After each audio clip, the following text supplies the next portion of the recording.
हाय दोस्तों, नमस्कार। आशा है कि आप अच्छे होंगे, आपका दिन खुशी से बीते। इसी के साथ हम इस वीडियो को शुरू करते हैं। आज हम मौलानाओं के झूठ बताएंगे। डॉक्टर इसरार अहमद, क्या अलवाजदी, मिर्ज़ा इंजीनियर, ये क्या इनके नाम हैं, मिर्ज़ा इंजीनियर, और सारे मौलाना, भारत के छोटे मोटे मौलाना, साजिद रशीदी जैसे मौलाना, कि किस तरह ये जो इस्लाम में यौन दासी बनाते थे, जिस तरह से औरतों को लूटते थे, उसको बोलते हैं कि बैटल टाइम में लूटा जाता था, जब युद्ध के समय लूटा जाता था।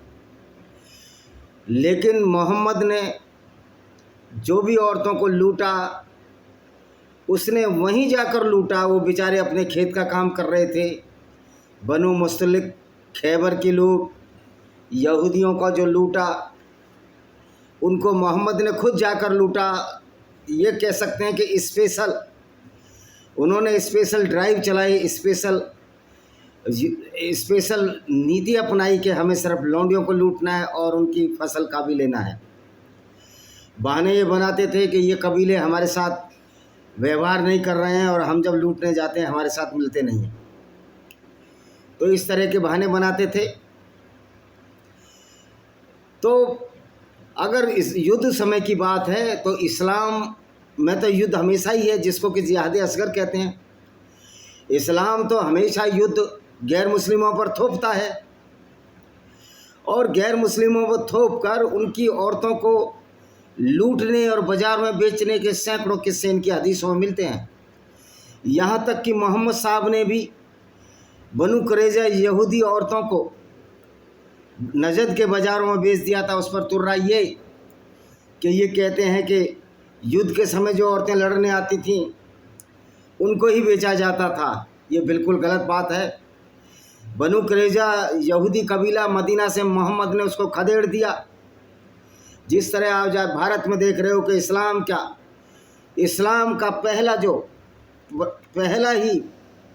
इस्लाम की जो पहली प्राथमिकता है, दूसरों को लूटना है, चाहे उनकी औरतें हों, चाहे बीवी हों, चाहे उनकी बेटियां हों, चाहे उनकी माताएं हों, क्योंकि इस्लाम इसी पर पलता और फूलता है।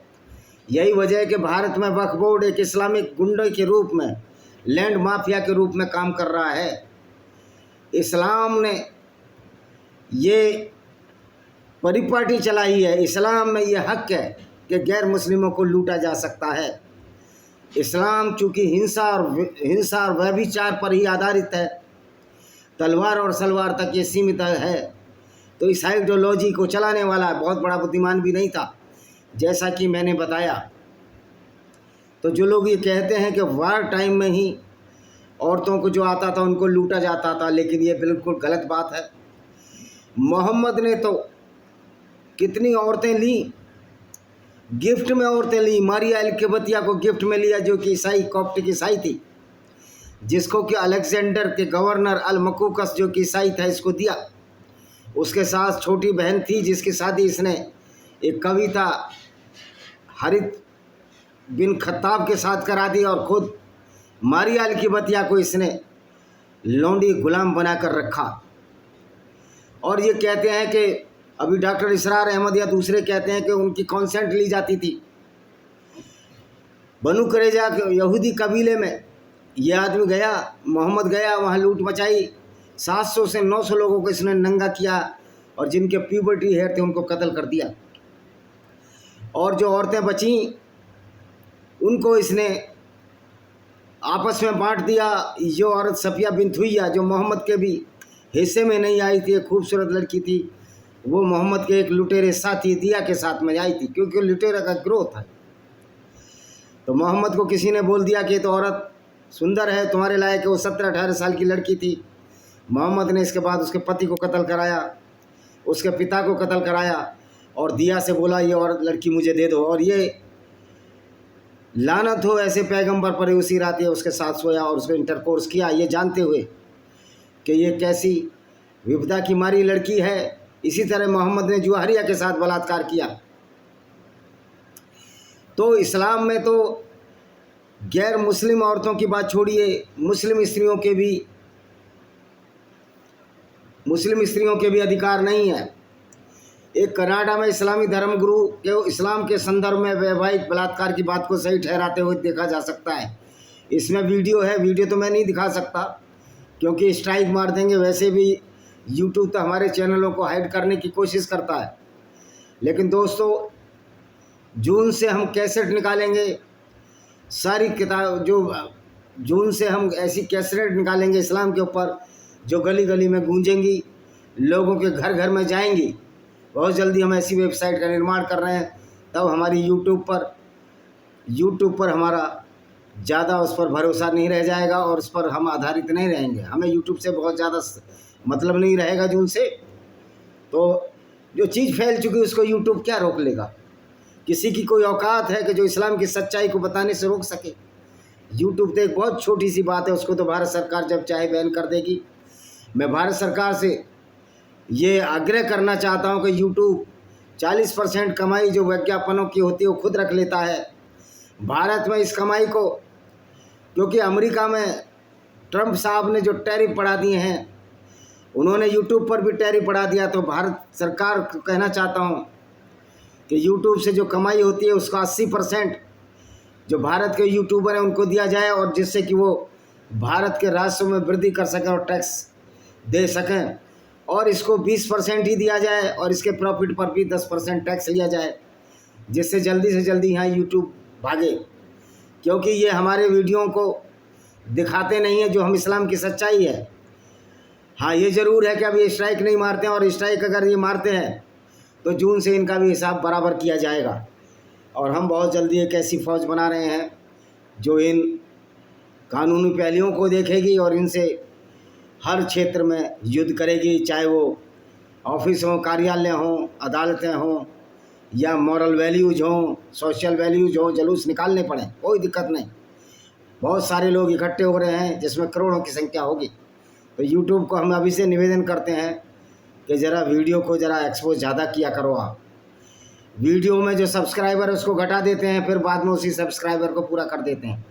तो ये गुंडागर्दी जो यूट्यूब वाले कर रहे हैं, इनका भी हिसाब जून में हो जाएगा। हम बहुत तेज़ी से इस प्रयास में लगे हुए हैं।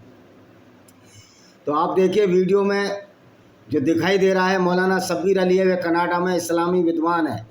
पहले तो इस्लामी विद्वान ही नहीं होते, इस्लाम में मूर्ख ही पैदा हो सकते हैं, अज्ञानी ही पैदा हो सकते हैं। कि इस्लाम मूर्खता और अज्ञानता का नाम है, हिंसा का नाम है, बलात्कार का नाम है, बलात्कार का सिनोनिमस है। तो इस विवादित वीडियो का टाइटल देख लेना, the historical roots of female slavery. 30 second तक तो मैं इसका आवाज़ सुनवा दूं, लेकिन इस पर भी स्ट्राइक ही मार देते हैं। और यूट्यूब है कि आंख बंद करके अंधे बैठे हैं ना, ये इस्लामी गुंडों से पैसा लेते हैं या जो भी कुछ है, आतंकवादियों से डरते हैं। तो इस विवादित वीडियो का टाइटल है the historical roots of female slavery. हालांकि वीडियो सितंबर 2016 की है, मगर हाल में ही ex Muslim of North America नाम के ट्विटर हैंडल से शेयर किया गया। वायरल वीडियो में शब्बीर अली ने शादी में महिलाओं की सहमति का अधिकार, इस्लाम में यौन गुलामी, ISIS में मजहबी मान्यताओं का निहितार्थ जैसे मुद्दों पर लंबी बातचीत की। ट्विटर में साझा की गई एक ऐसी क्लिप में इस्लामिक विद्वान ने नारीवाद पर अपने विचार प्रकट किए हैं। इस्लामिक शिक्षाओं का हवाला देते हुए शब्बीर अली ने कहा कि निकाह में महिला की मुख्य जिम्मेदारी अपने पति की यौन ज़रूरतों को पूरा करना है। आपको बता दूं कि निकाह के साथ जो महर दिया जाता है वो दहेज नहीं है, बल्कि जो स्त्री अपने पति की कामेच्छा को पूरा करती है उसके बदले जो मजदूरी करती है उसका जो उज्र, उसके बदले ये उज्र है, यानी कि मेहनताना है। और इस्लाम में इस तरह औरत को एक कमोडिटी की चीज़ बना दिया है। महर दहेज नहीं होता, मैं बार बार इस बात को बोल रहा हूँ। और कोई भी औरत अपने पति को इंटरकोर्स करने के लिए मना नहीं कर सकती, चाहे वो बीमार हो चाहे कुछ भी हो, क्योंकि रात भर फिर फरिश्ते उसको लानत भेजते हैं। ये फरिश्ते हैं या शैतान हैं या मूर्खों का एक समूह है? भाई ये फरिश्ते वरिश्ते कुछ नहीं थे, ये मोहम्मद के दिमाग की उपज थी। उसके बाद अब्बासिद जो कि खलीफा हुए उनके दिमाग की उपज थी। इस तरह इस्लाम एक ऐसा महदम बन गया था कि इस्लाम के मानने वाले मुसलमानों को हमेशा फ़ायदा होता था। लूटने का तो तसव्वुर इस्लाम में माले गनीमत के नाम से जाना ही जाता है, क्योंकि इस्लाम लूटने की भी इजाज़त देता है और उसका 20वां हिस्सा, उसका 5वां हिस्सा यानी 20% को रसूल और उसके अल्लाह का होता था। तो अल्लाह के नाम से जो लूट शुरू हुई उसको ये मालिक गनीमत का नाम मोहम्मद ने दिया। तो ये सारा कराया धरा ये मोहम्मद का है। मोहम्मद ही वो ऐसा व्यक्ति था जिसके पास एक शैतान आता था जिसको कि ये जिब्रील कहते हैं, और जो ऐसी ऐसी गुंडागर्दी भरी आयतें लाता था जो दुनिया को शर्मसार करती हैं। लेकिन ये मौलाना शर्मसार नहीं हो रहे हैं, ये झूठ बोलने की इनकी प्रैक्टिस है। एक बहुत बड़ी कहावत है कि where there is no lies Islam dies, if there is lie so many lies Islam survive. यानी जहाँ झूठ होता है वहाँ इस्लाम खूब फलता फूलता है। और ये झूठ ही है, सब कुछ झूठ है, कुरान और पाखंड का झूठ है। मज़े की बात है, जगह जगह मज़ार हैं, इतने बड़े बड़े लोग हैं इनके, कह रहे ये मरे, उनकी जगह दरगाहें बनाई तो ये सारे सड़क पर मरते थे, सारे रेलवे के किनारे मरते थे। ये मज़ार वज़ारों को भी सबको तोड़ देना चाहिए। वैसे भी इस्लाम मज़ार की तो इजाज़त देता नहीं। तो भारत सरकार की निकम्मी सरकारों को, जो कांग्रेस के निकम्मे साल थे, एक ऐसी आइडियोलॉजी विचारधारा के लोगों के वोट लेने के लिए जिनका काम ही सिर्फ गैर मुस्लिमों को लूटना है, गैर मुस्लिमों की औरतों के साथ बलात्कार करना है। जी हाँ, ये बलात्कार ही है। तो अब ये देखिए मुस्लिम महिलाओं की क्या इज्जत है। निकाह में महिला की मुख्य जिम्मेदारी अपनी पत्नी की यौन ज़रूरतों को पूरा होना है। इसी वजह से ये संभोग का जिक्र करते हुए पति का अधिकार है, इसके लिए उसे दावा करता महिला इसके लिए मना नहीं कर सकती। और ये दावा करते हुए उसने इस्लामी निकाह में सहमति की अवधारणा को ताक पर रख दिया। देखिए कोई सहमति नहीं है इस्लाम में, औरतों की कोई सहमति की आवश्यकता नहीं है। तो जब ये अपनी औरतों से ही सहमति नहीं ले रहे जिनके साथ निकाह हुआ है इंटरकोर्स की, तो आप समझोगे क्या जो दो दासी हैं, जो गैर मुस्लिम, जो काफिर औरतें हैं, उनसे सहमति लेंगे? क्योंकि मोहम्मद ने बहुत बढ़िया तरीका खोजा था, बहुत बढ़िया तरीका खोजा था कि किस तरह अल्लाह के नाम पर गैर मुस्लिम स्त्रियों से अपनी काम वासना की पूर्ति की जाए। और ये काम वासना की पूर्ति जो मोहम्मद की चलाए का तरीका था, उसको बाद में मोहम्मद गोरी, गजनी, अहमद शाह अब्दाली, तैमूर लंग और चंगेज़ खान तो खैर बौद्ध था ने, अगर चंगेज़ खान ने भी बलात्कार किया वो बौद्ध था। तो बुद्धिस्ट धर्म में कहीं इसी तरह की कोई बात नहीं है। लेकिन शर्म की बात है, हैरत की बात है कि इस्लाम में गैर मुस्लिम औरतों से बलात्कार की आज्ञा है। अगर औरत को आपने गुलाम लौंडी बना लिया, तो अगर वो उसका पति जिंदा है और वो भाग गया तो भी उसकी शादी मनसूख हो जाती थी, यानी टूट जाती थी, क्योंकि अब वो मुसलमान की गुलाम और लौंडी है। और मुसलमान की अगर वो गुलाम है या लौंडी है तो एक मुसलमान का हक है कि उसके साथ बलात्कार करे। तो लिटरली मीनिंग लौंडियों के साथ, यौन दासियों के साथ बलात्कार किया जाता था। और कुछ हद तक इस्लाम में अपनी पत्नियों के साथ भी बलात्कार का अधिकार है, क्योंकि वो मना ही नहीं कर सकती। इसके अलावा इसी शब्बीर अली ने कुरान के व्याख्यानों का हवाला देते हुए दावा किया कि इस्लाम के आलोक में वैवाहिक बलात्कार को भी उचित ठहराया जाता है। शब्बीर अली ने कहा, कुछ लोगों का कहना है कि आदमी अपनी पत्नी को मजबूर कर सकता है, वह मना नहीं कर सकती क्योंकि वह इसका अधिकार है। फिर उसने दावा करते इसे तुच्छ बताने की कोशिश की कि वैवाहिक बलात्कार एक आदर्श स्थिति नहीं है, लेकिन आगे यह भी कहा कि महिलाओं का कर्तव्य सभी परिस्थितियों में सहयोगी बने। शब्बीर अली ने जोर देते हुए कहा, जब उसका पति उसे विशेष इस इंटरकोर्स के लिए कहता है तो उसे तैयार होना चाहिए। उसने कहा, पैगंबर मोहम्मद ने कहा, अल्लाह पुरुषों की हरकतें तब देखता है जब उनका महिलाओं पर अधिकार होता है। यानी कि अल्लाह को भी बड़ा इंटरेस्ट आता है ऐसे गैर मुनासिब कार्य करने को जो बलात्कार की श्रेणी में आते हैं। इतना ही नहीं, अली ने यह भी दावा किया महिलाएं उनके साथ गुलामों की तरह हैं। देखिए अली ने दावा नहीं किया, कुरान में, इस्लाम में महिलाओं की कोई इज्जत नहीं है। इसी वीडियो के एक अन्य भाग में उसने इस्लामिक दृष्टिकोण के बारे में बताते हुए कहा, एक आदमी की एक ही समय में 4 बीवियां हो सकती हैं। 4 बीवियों के अलावा उसके पास असीमित संख्या में रखैल या कनक्यूबाइन हो सकती हैं, जो मूल रूप से गुलामी वाली महिलाओं को संदर्भित करती हैं, यानी जो लूटी हुई औरतें हैं। तो मोहम्मद ने भी औरतों को लूटा था और मोहम्मद ने तो औरतें भी गिफ्ट में दी। किरपा जो एक बहुत ही संभ्रांत यहूदी कबीले की औरत थी, मोहम्मद ने उसको 2 ऊँटों के बीच में रखकर एक पैर एक ऊँट के साथ बांधा, दूसरा पैर दूसरे ऊँट के साथ बांधा और दोनों ऊँटों को विपरीत दिशा में दौड़ा दिया और वो बेचारी जब मर गई तो उसकी बेटी बहुत सुंदर थी, क्योंकि कबीले खूबसूरत थी, पढ़ी लिखी थी, उस ज़माने की सबसे खूबसूरत औरतों में थी। मोहम्मद ने उसको एक व्यक्ति को दे दिया, गुलाम बनाने के लिए दे दिया। बाद में उसका निकाह हुआ होगा, लेकिन उस समय वो गुलाम ही थी। यानी कि तुम गुलाम बनाते थे, काम वासना की पूर्ति करते थे और एक दो से निकाह कर लेते थे, तो इससे क्या गुलामी ख़त्म हो जाती? फिर मोहम्मद तो एक ऐसा व्यक्ति था जिसको एक आदर्श होना चाहिए था। यह आदर्श होना चाहिए था कि वो पैगंबर है इस्लाम का, उसको अच्छे कार्य करने चाहिए थे। अगर औरतें युद्ध में भी लड़ने आती थीं, अगर औरतें लड़ रही थीं, तो उनको बंदी बनाकर कम से कम उनके हम उम्र और आदमियों से, लड़कों से शादी करा देता। लेकिन ये मोहम्मद ने तो बहन बेटी बना सकता था, लेकिन मोहम्मद का विचार ऐसा था ही नहीं, क्योंकि मोहम्मद में काम वासना, धन लोलुपसा तो कूट कूट कर भरी हुई थी। क्योंकि ये मुसलमानों को बेवकूफ़ बनाता रहा, ये दुनिया कुछ नहीं है। बाद की दुनिया है जिसमें 72 हूरें और क्या मिलेंगी, 135 फुट की हूरें मिलेंगी। मैं पूछना चाहता हूँ, क्या सीढ़ियाँ भी मिलेंगी?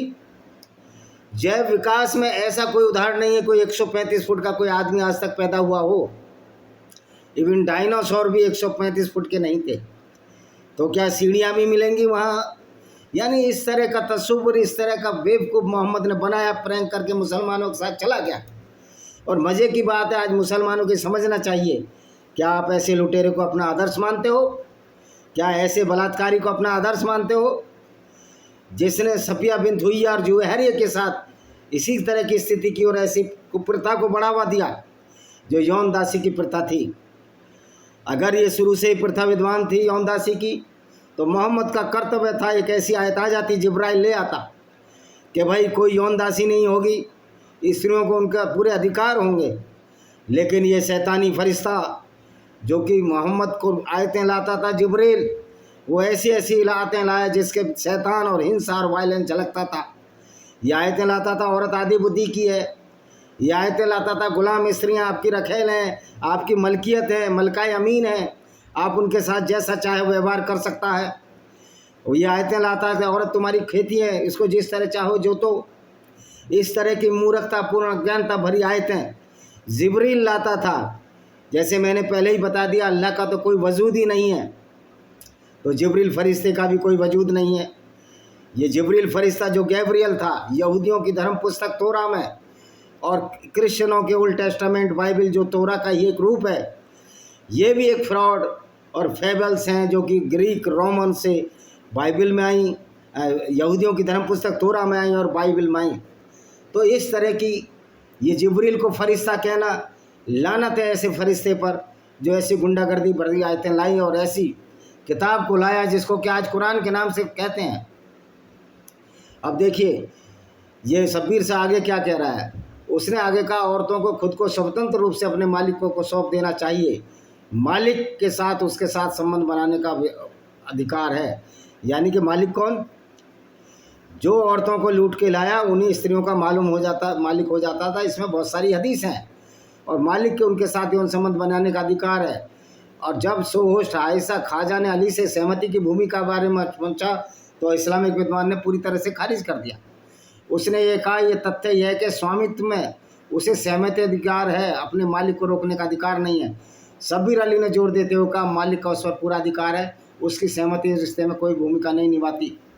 वीडियो के अंत में शब्बीर अली क्या कह रहा है, 21वीं सदी में कई सम्मानित इस्लामिक विद्वानों ने, लानत वाले इस्लामिक मूर्खों का मानना है, मैं विद्वान नहीं कहता, कि सेक्स स्लेवरी की परंपरा जारी रहनी चाहिए।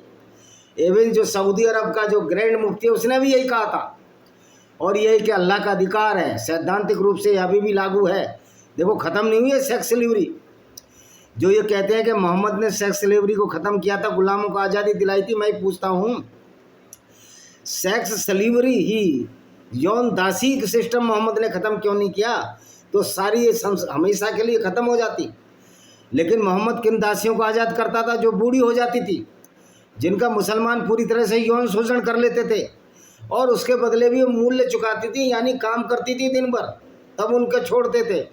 तो डॉक्टर इसरार अहमद तुम एक झूठे हो, ये जितने भी मौलाना हैं मौलाना झूठ हैं। इस्लाम में अभी भी सैद्धांतिक रूप से सेक्स स्लेवरी है, कुरान में कहीं भी इस बात का जिक्र नहीं है कि दूसरी औरतों को लूट कर उनके साथ यौन संबंध नहीं बनाए जा सकते। और ये जो तलवार के डर से सलवार पहनने वालों में कुछ लोग जरूर ऐसे हैं जो अभी भी ऐसी हिमाकत करने की सोचते हैं। यद्यपि इनको ये समझ लेना चाहिए कि आप तो तुम्हारे इस्लाम में कोई लोग बचे ही नहीं हैं। अगर बचे हैं तो वो मूर्ख हैं या सीधे साधे लोग हैं जिनको पैगंबर के कैरेक्टर का पता ही नहीं है। इतना विभत्स नैतिक पतन से गिरा हुआ आदमी किसी का आइडियल हो सकता है या आइकॉन हो सकता है तो ये पाकिस्तानी लोग कर सकते हैं, जिनके आइडियल मोहम्मद गोरी, गजनबी, अहमद शाह अब्दाली हैं जो लुटेरे और बलात्कारी थे। तो किस तरह पाकिस्तान के लोग बलात्कारियों को अपना आदर्श मानते हैं, क्या उनकी ज़हनियत है, इसी बात से आप समझ सकते हैं। वीडियो के अंत में शब्बीर अली ने कहा 21वीं सदी में सम्मानित इस्लामिक मूर्खों का मानना है कि सेक्स स्लेवरी की परंपरा जारी रहनी चाहिए। ये ईश्वरीय अधिकार है, सैद्धांतिक रूप से अभी भी लागू है। वे स्पष्ट शब्दों में कहता है कि अगर आज मुस्लिम और गैर मुस्लिमों के बीच होता है तो मुस्लिम गैर मुस्लिम महिलाओं को पकड़ लेते हैं तो उन्हें गुलाम बना दिया जाएगा और पुरुषों को उनके साथ सम्मत बनाना होगा। लेकिन अगर यही काम दूसरे लोग करें तो फिर विक्टिम कार्ड खेलोगे। देखो कितना रहम, कितना अत्याचार हो रहा है। अरे मूर्खो, तुम्हारा तो अल्लाह अत्याचारी, तुम्हारा पैगंबर अत्याचारी, तुम्हारी विचारधारा अत्याचारी। तुम्हें तो ये कहने का अधिकार ही नहीं है कि अत्याचार हो रहा है। ये तो अभी कुछ हुआ ही नहीं है, ये तो अभी शुरुआत है। अभी तो तुम्हारा साथ सारे वो बदले लिए जाएंगे जो तुमने गैर मुस्लिमों के साथ किया है। और धीरे धीरे यहूदी बदला ले रहे हैं, हिंदू भी लेंगे, ईसाई भी लेंगे, सारे गैर मुस्लिम लेंगे। कुछ मूर्ख जो सेकुलरिज्म की भाषा बोलते हैं भारत में, पूरी दुनिया में, जो अपने को इंटेलिजेंट वामपंथी समझते हैं, ये तो इस्लामिस्ट जिहादियों से भी बीते हैं। क्योंकि गैर मुस्लिमों को ये बेवकूफ़ बना रहे हैं कि इस्लाम बहुत शांति का धर्म है। मैं दावा करता हूँ कन्हैया कुमार को, ये तो मूर्ख है, इससे क्या बात करनी। इससे तो PhD 10 साल में नहीं हुई, 35-40 साल का हो गया, PhD नहीं कर पाया। इन आधे बूढ़े JNU के छात्रों की बुद्धि कैसी होगी जो 40-40 साल तक की उम्र में PhD करते रहते हैं, हराम की खाते हैं, हमारे टैक्स के टुकड़ों पर पड़ते हुए हरामखोर कुत्तों से भी गए बीते हैं। कि कुत्ता भी एक तरह से वफादार होता है, और कुत्ते को लोग क्यों गाली देते हैं, कुत्ता तो बहुत वफादार होता है। तो IS आतंकियों द्वारा जो यजीदी औरतें थीं उनके साथ जो बलात्कार हुए, ये मेरी इस किताब में है, lament of Sinjar, tears of Yazidi women by Vijay Kumar Pal. ये अमेजन, फ्लिपकार्ट सब जगह उपलब्ध है। इसमें सारा वो कुरान की आयतें पढ़कर जो अबू बकर अल बगदादी ने यजीदी औरतों के साथ बलात्कार किया और उनको बेचा, इससे पूरा खुलासा हो जाता है। इस्लाम में औरत की कोई इज्जत ना थी ना है, और दूसरी गैर मुस्लिम औरतों की इज्जत नहीं है। इस्लाम गैर मुस्लिम औरतों को लूटने और उनके साथ बलात्कार करने और उनको बाज़ारों में बेचने की इजाज़त देता है। क्योंकि मोहम्मद ने भी बहुत बार औरतों को बाज़ारों में बेचा था। एक बार का तो क्लियर कट है, इसने बनु कुरैज़ा यहूदी औरतों को बाज़ारों में नजद में बेचा था, उसके बदले घोड़े हथियार खरीदे थे। तो ISI की जो कार्रवाई को गलत देते हैं, जैसा असुद्दीन ओवैसी, ये कहते हैं ISIS वाले सही नहीं कर रहे। ये असुद्दीन ओवैसी भी लोगों को मूर्ख बनाता है। सारे मौलाना झूठ बोलकर इस्लाम को बचाने की कोशिश करते हैं। असुद्दीन ओवैसी, ISI ने जो यजीदी औरतों के साथ बलात्कार किए, यही इस्लाम की शिक्षा है, यही इस्लाम की टीचिंग है, यही मोहम्मद साहब के काम थे जो उसने अपनी पूरी ज़िंदगी किए। और तुम इसलिए आप चिल्लाते हो कि सरतन से जुदा, सरतन से जुदा, लोगों को डराना चाहते हो, अपनी सच्चाई मोहम्मद की गंदगी को छिपाना चाहते हो, इस्लाम की गंदगी को छिपाना चाहते हो। किस तरह, मैं कहता हूँ, इस्लाम की इस विचारधारा को भारत में कर देखो, आपको जेल में डाल दिया जाएगा। बनाइए यौनदासी, बनाइए मोहम्मद की तरह औरतें बेचे असुद्दीन ओवैसी। वैसे भी असुद्दीन ओवैसी, तू तो आँख से अंधा, कान से भी अंधा, बहरा है। क्योंकि तेरे यहाँ हैदराबाद की गरीब मुस्लिम लड़कियों को अभी तक अरब के सेक ले जाते थे। तुम बेगैरत कौम हो, तुम बेगैरत लोग हो। तुम अपनी औरतों को हलाला के नाम पर जब दूसरे के घर में छोड़ सकते हो, तो दूसरों की औरतों के साथ अगर मोहम्मद ने बलात्कार किया और करवाया और उनको बाज़ारों में बेचा, तो आपको कैसे बुरा लगेगा? क्योंकि आपकी तो ये परिपाटी है, आपके मोहम्मद की ये शिक्षा है। तो ये सरतन से जुदा के नारे ख़त्म करिए। तलवारें काफिरों के पास ज़्यादा हैं, हथियार भी काफिरों के पास ज़्यादा हैं। इससे पहले कि ये विस्फोट हो जाए, आप लोगों को इस्लाम को सुधारने की प्रक्रिया में आगे बढ़ना चाहिए, वरना ना इस्लाम रहेगा ना इस्लाम के मानने वाले। क्योंकि हमारे मुस्लिम भाई अब ऐसे बेगैरत इंसान को अपना पैगंबर मानने को तैयार नहीं, जो इंसानियत के नाम पर एक कलंक है, मानवता के नाम पर एक धोखा है, और जो फ्रॉड इस्लाम के नाम से मोहम्मद ने और उसके साथियों ने किया, बाद के अब्बासियों ने किया, इसकी कोई कहीं मिसाल नहीं मिलती है। तो यौन दासियों को लूटना की परंपरा इस्लाम में अभी ख़त्म नहीं हुई है। जो ये कहते हैं कि युद्ध में गई हुई, तो मोहम्मद ने तो युद्ध तो हमेशा ही है फिर इस्लाम का, यानी कि तुम हमेशा ही लूटते रहोगे। क्योंकि इस्लाम तो ये कहता है कि गैर मुस्लिमों के साथ जब तक पूरी दुनिया में इस्लाम ना फैला जाए युद्ध नाफिज रहेगा, युद्ध लागू रहेगा। फिर भी कुछ ऐसे उदाहरण है कि मोहम्मद ने गिफ्ट में भी औरतें ली, औरतें भी गिफ्ट में दी, इसने गुलाम खरीदे और गुलाम बेचे जब भी युद्ध नहीं था। और फिर अगर युद्ध में भी औरतें लड़ने आती थी तो ये तो पैगंबर था, इसके तो नैतिक मूल्य ज़्यादा होने चाहिए थे। ये युद्ध ही इसलिए लड़ता था कि औरतों को लूटा जाए। क्यों, तबूक की लड़ाई में जब ये गया तो इसने अपने साथियों को कहा चलिए वहाँ लड़िए, वहाँ नीली आंखों वाली लड़कियाँ हैं उनको लूट कर लाएंगे और उनके साथ एंजॉय करेंगे, सेक्स करेंगे, इंटरकोर्स करेंगे। क्योंकि अल्लाह की रजा है कि गैर मुस्लिम औरतों को लूटना, काम वासना की पूर्ति के साथ जो बच्चे पैदा होंगे अवैध संतानें, उनको मुसलमान कहा जाएगा। और इन अवैध संतानों की जो जितने भी कन्वर्टेड मुस्लिम हैं, ये उन्हीं की अवैध संतानें हैं जिनकी माताओं, नानियों, दादियों के साथ बलात्कार किए गए मोहम्मद और उसके साथियों द्वारा, और उसके बाद मोहम्मद गौरी गजनवी, और उसके बाद अरबियों द्वारा। जो पाकिस्तान में आज जो मुस्लिम बड़ी संख्या में आबादी है, ये उन्हीं औरतों की औलादें हैं जो या तो करैक्टर लूज थी या ज़बरदस्ती मलिका अमीन यानी यौन दासी बनाई गई, और उससे जो आज बच्चे पैदा हुए उनमें हसन निसार प्रमुख है, आसिम मनीर प्रमुख है जो थल सेना अध्यक्ष है, और बहुत सारे लोग हैं। जैद हामिद पक्का रखेल की औलाद है, क्योंकि इस्लाम में तो रखेल की मान्यता है। जैद हामिद लाल टोपी भी रखेल की औलाद है, हामिद मीर भी रखेल की औलाद है, ये सारे रखेल की औलाद हैं। और डॉक्टर इसरार अहमद भी उन्हीं रखेलों की औलाद में से है, क्योंकि इसकी भी नानी और परनानियों को जब अरब वालों ने, तुर्किश वालों ने पंजाब पर अटैक किया तो उनके साथ बलात्कार हुए, तब इसके परदादा पैदा हुए हामिद मीर के। इसी के साथ मैं इस वीडियो को विराम देता हूँ। वंदे मातरम, जय हिंद, आपका दिन शुभ हो।